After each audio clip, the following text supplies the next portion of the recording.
Well, you may be excited to learn this is the end of 3 John. I'm not sure what exactly this number is. I think it's number 18 or 19 or somewhere in there. If you started with us from the beginning, it was in October that we began this series, if you can remember back that far. And then we had a little break over Christmas. I have enjoyed these books and going through them. I have learned a lot and gleaned a lot from them, and I trust the Lord has been using them as you have been working through this together. We are at the end of 3 John, and I have simply given this the title, The Enemy Within. I don't usually make much of my titles, but I thought this was a little more significant this morning, and I thought I'd just explain myself here because this has a twofold meaning. There is a problem in the church. The problem in the church is a man named Diotrephes. We read the text earlier, and we will see all about that problem. And in a sense, he's an enemy. If you want to say that's a bit of a strong word, but he is, in a sense, an enemy within the church. But there's also a sense that there's an enemy within us. There's a double sense of this, that it's not just a physical enemy. There's if you want to say it, a spiritual enemy. There's a problem in our hearts that has ultimately taken physical form within this man, Diotrephes. So I want to have you consider your own enemy within as we consider the enemy within. This is really an evident, rather an obvious verse to go to when you read this text in 3 John, but I'll just begin this morning the second half of verse 5 of chapter 5 in 1 Peter. Clothe yourselves, all of you, with humility toward one another. For God opposes the proud, but gives grace to the humble. God opposes the proud, gives grace to the humble. This is a principle from the Old Testament that is being quoted many times. This is seen throughout the Old Testament that God hates pride. This is in fact the first sin that we are aware of. If you go back to Isaiah 14, verse 12, you will recognize this sort of clouded, mystical way of speaking of our great enemy, the fallen angel known as Satan.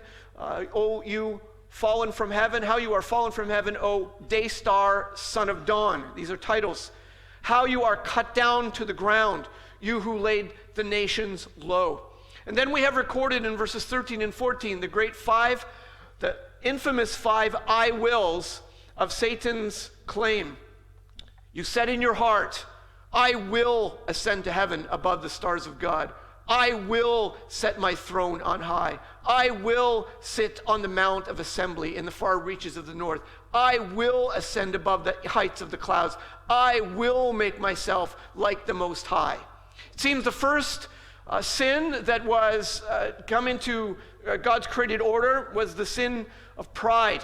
And the I wills were the very thing that was taken into the garden that our first parents were tempted with. You will be like God, and I will make my own decisions, and I will decide how to live my life. This is the problem of our hearts. Daniel 4, verses 28 to 30. You know this story. This is the fall of King Nebuchadnezzar because of his pride. All this came upon King Nebuchadnezzar at the end of 12 months. He was walking on the roof of the royal palace of Babylon, and the king answered and said, Is not this great Babylon, which I have built by my mighty hand, as a royal residence and for the glory of my majesty? While the words were still in the king's mouth, there fell a voice from heaven, O King Nebuchadnezzar, to you it is spoken, the kingdom has departed from you. And you know the story, I'm sure you know the text. He loses his mind, literally thinks he's an animal, goes out and lives in the field. His fingernails and hair continues to grow, and he eats grass like an ox. He goes crazy. Why? Because in that moment, he declared himself to be the god of Babylon. And God said, no, I share in my glory with no other. And in that moment, the king lost his mind for a period of 7 years, if you remember the text. Acts 12, another significant event. Verse 21, on an appointed day, Herod put on his royal robes, took his seat upon the throne, and delivered an oration to them. And the people were shouting, the voice of a God and not a man. Immediately an angel of the Lord struck him down because he did not give God the glory. And he was eaten by worms. and breathed his last. God will not share his glory with another. Our human hearts want to put ourselves on the throne of being kings of our lives. This is our downfall. This is the condition of every human being who is born and takes his first breath. Their desire is to do their own thing against the will of God. God becomes relegated to second place. He is pushed to the background. He is not important. His moral laws are trounced upon. I do what I want to do. This is the human condition. This is not a position for the believer, and certainly something that we need to be wary of in our own hearts, because pride can always have its way. Hence, we see this problem in 3 John. There are 2 people mentioned in 3 John, 3 actually. Demetrius is mentioned at the end. Gaius is mentioned as a lover of truth. He is walking in the truth, and coupled beside him in this book is another problematic person named Diotrephes, who it says here in verse 9, I've written something to the church, but Diotrephes, who likes to put himself first, does not acknowledge our authority. This phrase of putting himself first is only used one time in the entire New Testament, and it is here, and it is a description of this man's attitude towards the church. I've written something to the church. Was that 2 John? Was that 1 John? Was that another letter that Diotrephes burned? We don't know. Clearly, we don't understand what John is referencing, but we do know is that John's letter was received to Diotrephes, and he decided that John does not have the right to speak to us. He decided. He thought he had the authority to put himself above John. This is the condition of every fallen human heart. This is the reason that God is rejected. This is the reason that Christ is ignored, because we believe we have the authority to decide whether or not God has the authority to speak to our hearts. By nature, outside of Christ, this is how we all behaved. This is exactly what Jesus spoke of in John 5, verse 32, the end of verse 32.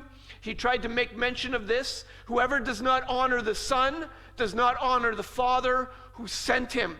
I am speaking on behalf of my Father. I become his messenger. And so when you reject the messenger, you reject the one who is sending the message. This, if you can picture yourself back into perhaps medieval times. Picture yourself as a king or a queen sitting on a throne, and a messenger from another kingdom comes and gives you a message that you don't want to receive.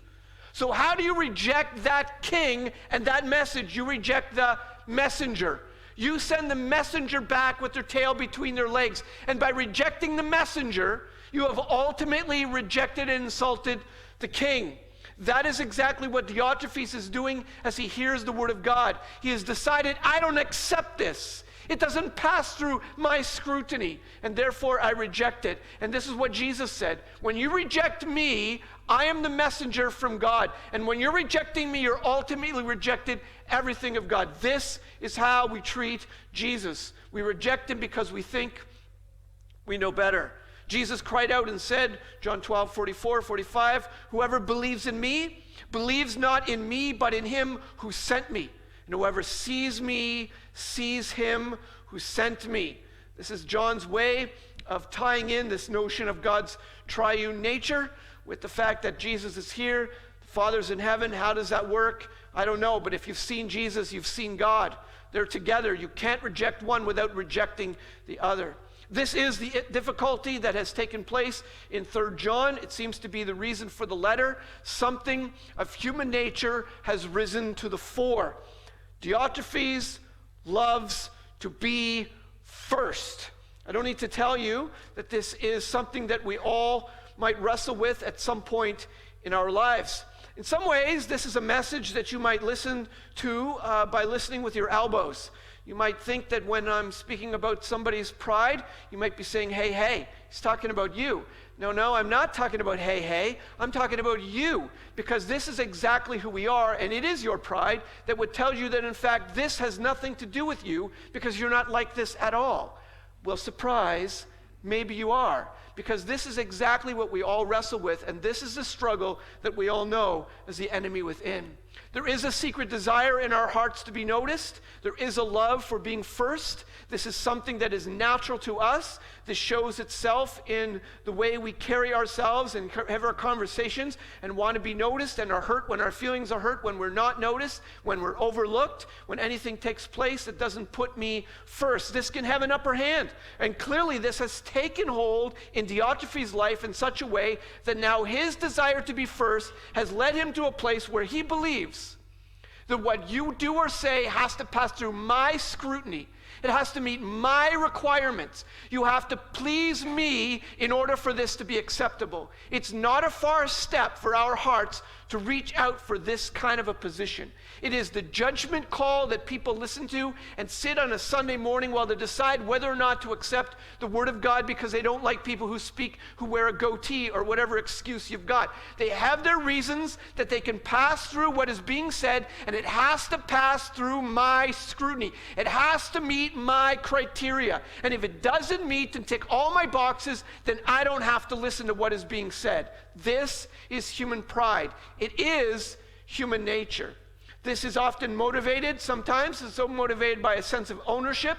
I have been around long enough. This is my church after all. I'm the one who's paying the bills. I'm the one who pays your salary.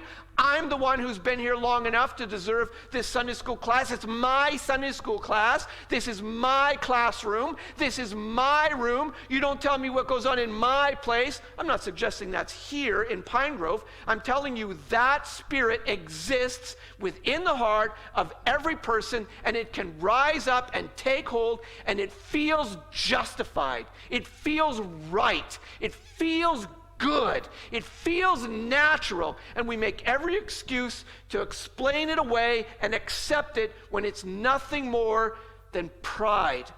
This is the enemy within. Oftentimes it produces within us a disposition to speak of the faults and failings of others rather than the gifts and the virtues of those who are more talented and appreciated than yourself. Because if I am not being noticed, then the best thing I can do is make sure that you know that that person does this or so, whatever the case might be. And you've got a little something that you can say about that person, and you're happy to let people know that that guy, that woman, she said, she does, because anytime you can bring somebody else down, you automatically feel that you have lifted yourself up. This is human pride. This should not exist within the body of Christ, and all too often this is exactly how we behave. We feel justified to speak against other people because something in us feels that we are not receiving the accolades we deserve. We're not finding that position of being first. You're not paying enough attention to me. This is the enemy within. So verse 10 tells us that Diotrephes has taken this position and it's taken root. And now he feels that he needs to speak against, make sure that people know that John shouldn't be listened to. After all, if I'm going to win my audience, I have to tear down the other guy out there. So if I come, John says, I will bring up what he is doing, talking wicked nonsense. This is a great little phrase.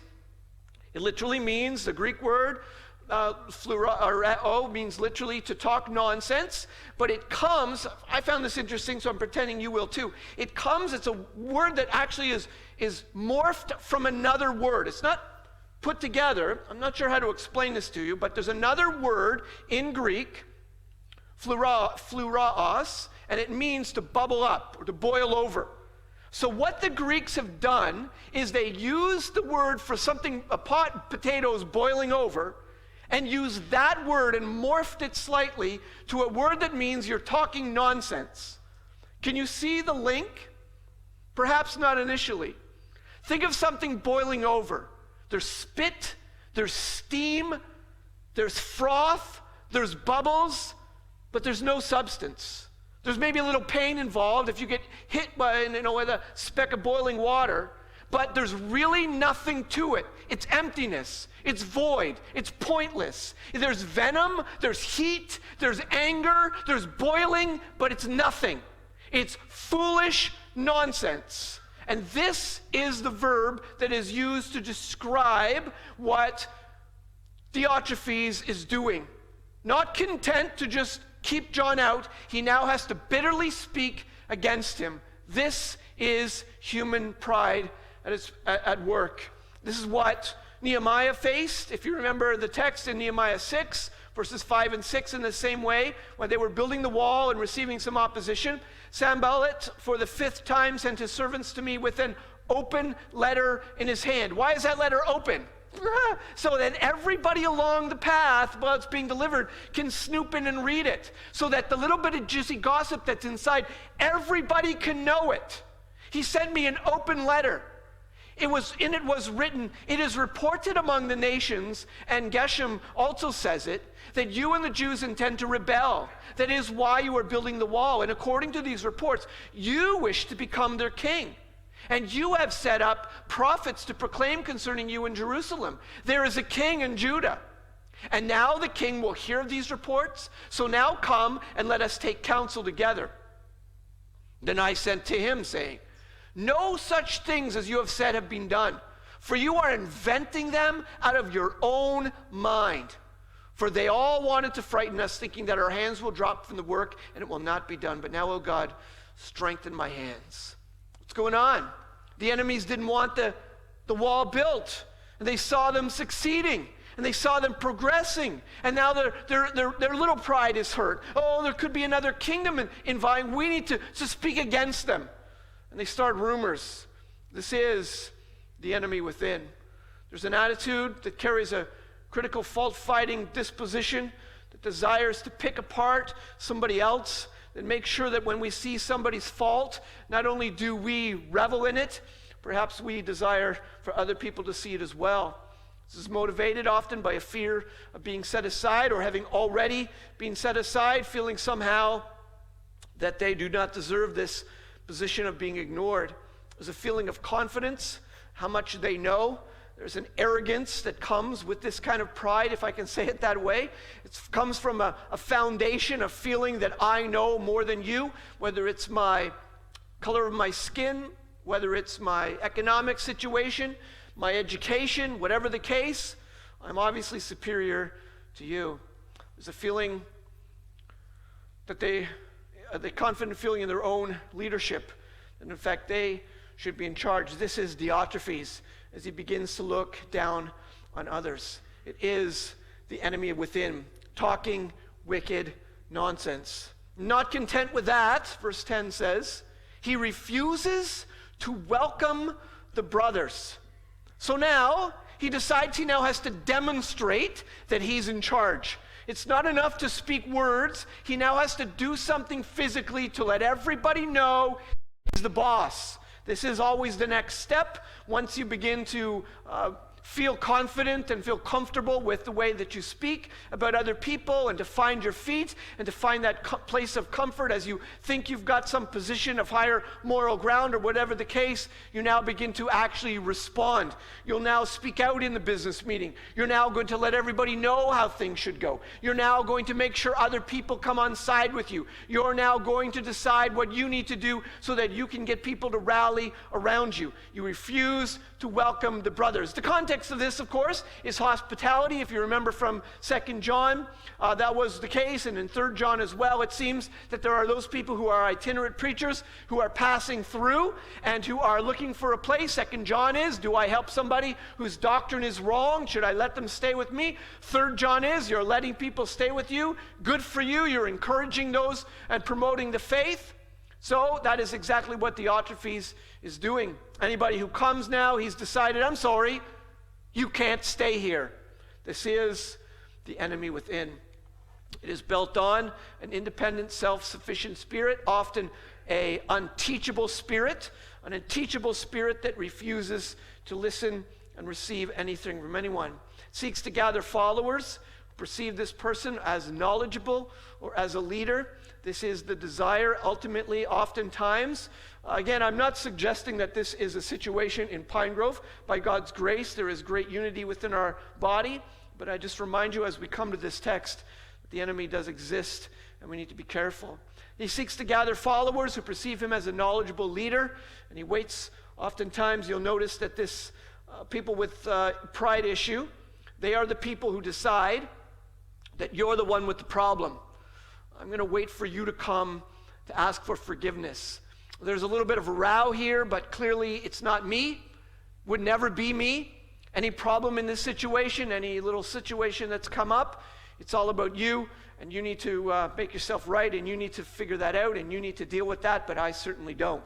This is the spirit of pride that exists within our hearts. Let's read verse 10 completely. If I come, I will bring up what he is doing, talking wicked nonsense against us, and not content with that, he refuses to welcome the brothers and also stops those who want to and puts them out of the church. Now, we don't know if Diotrephes was an elder, was a leader, was a pastor in some measure, if he had the authority to do this, but he certainly took the authority to do this. And now he has decided that from his position of not just babbling nonsense against John and not just stopping people, now if you want to help those people, he's now taken the position of disciplining you and kicking you out of the church.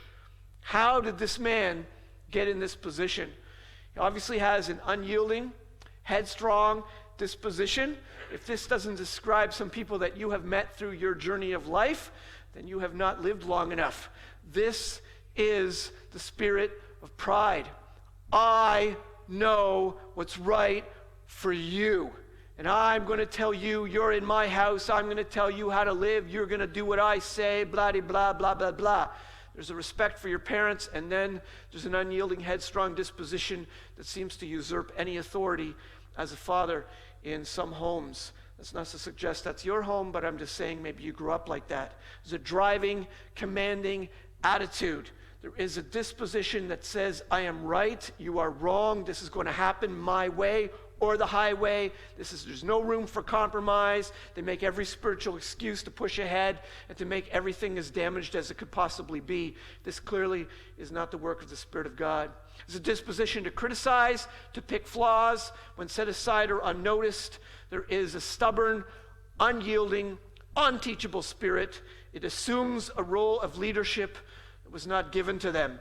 And somehow they feel that they have put themselves into this position where they feel, for whatever reason, I'm born into this church, I've given money to this church, whatever the case, whatever the scenario, I have every right to speak in such a way. This is not, by the way, as I mentioned, I'm not preaching this because I think that's, a problem going on here this morning.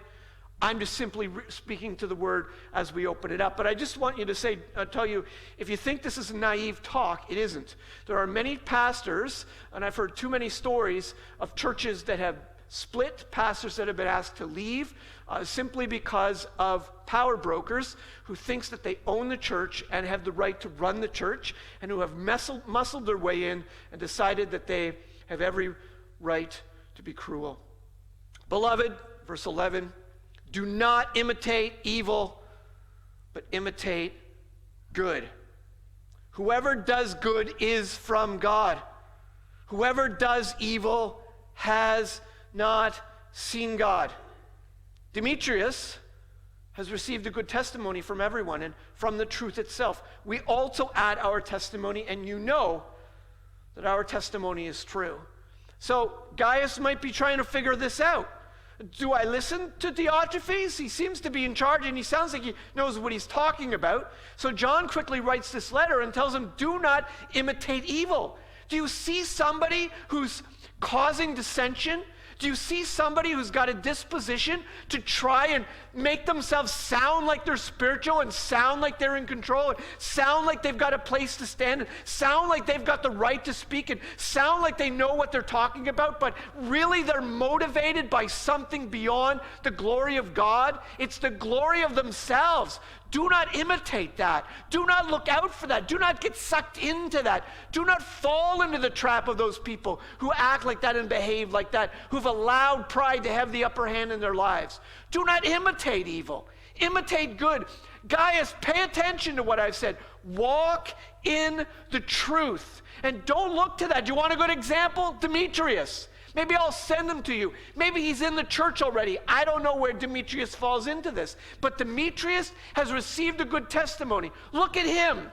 Look how he's behaving. Look how everyone is looking at him and acknowledges him. Forget about Diotrephes. We add our testimony to Demetrius. We know that our testimony is true. You've got to pay attention here, Gaius. The enemy within exists, and it wants to get the upper hand, and it might try to get the upper hand, and you must be wary. Stay on guard.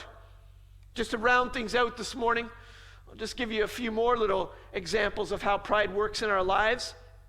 Sometimes pride works in such a way that we tend to fish for compliments. We pretend ourselves to be humble, well, all the while we are not trying to be humble, we're trying to pretend we're not proud.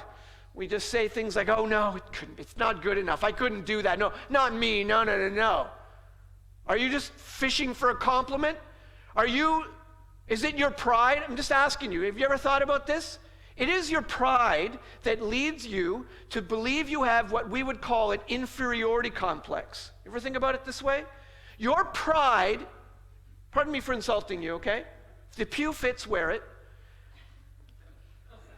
I'm just saying, you're arrogant enough, sorry for insulting you, you're arrogant enough to actually want to come off like you're humble by saying, oh no, I could never pray in public. I could never pray. What if I don't want to embarrass myself. I could never do it like that. You try to sound like you're humble, but it's really just you're afraid of being embarrassed. You're afraid of being singled out. You're afraid of being heard. You're afraid of being seen. Your pride has the upper hand on your life, and you pretend you're humble because you're so arrogant. You believe that you're being lowly.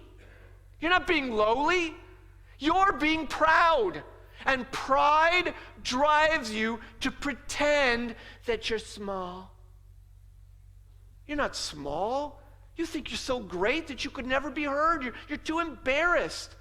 You fish for compliments even. You are willing to look for somebody who's going to pat you on the back. There's a desire to seek sympathy for others. Oh, how was your week? Oh, you have no idea. And off you launch. You've been waiting for this moment. Finally, someone wants to talk about me. If you don't think this exists, you should try being a pastor for a week. With all due respect. The phone calls, and by the way, I'm not talking about people in this room, genuinely. I'm talking about people who are outside this body, who love to show up here and make sure we know how horrible their life is and that we should do something about it. Because people's pride drives them to a position where they believe that the world centers around them, and every stub toe and every hangnail, you need to do something about it. And we live already in a world where people believe they should be served, and this only emphasizes it all the more when our culture gives pride a position and a place. They often take the position of being the victim. If there's a fight, if there's a problem, then everyone else is the problem. I would never have any part of this. I am clearly in the right here. I am in the morally right position to be angry at you. I would never expect to have to say, I'm sorry to you, but you're obviously going to have to say it to me. This is the enemy within. And pride and arrogance have the upper hand in so many people's lives, and it causes so much damage. There's a swelling out of self when you have free time in speaking or praying. I put in praying because that's not always the case, but it can be the case. If you've ever been in a prayer meeting, it's one thing or the other. Either people don't want to pray because they don't want to be heard, or finally, I can sound so spiritual. I can sound so godly, and everybody will know how godly I am. And out comes the King James language and the long extended prayer, and I'm just so full of flowers, and look how spiritual I am. Prayer can be a place where people grandstand. That's why Jesus said, get in the closet and pray. Whether you're in public, be in a closet. Get yourself alone with God. You're not praying for other people. You're praying to God. Prayer can be a place of grandstanding. So can it be just talking to your friends, right? How many people do you know you have a conversation and they can't wait for you to take a breath so that they can tell you what they did this week? Or you tell them about a hurricane and they tell you about 2 hurricanes that they lived through. They've always got to up your story. Why is that?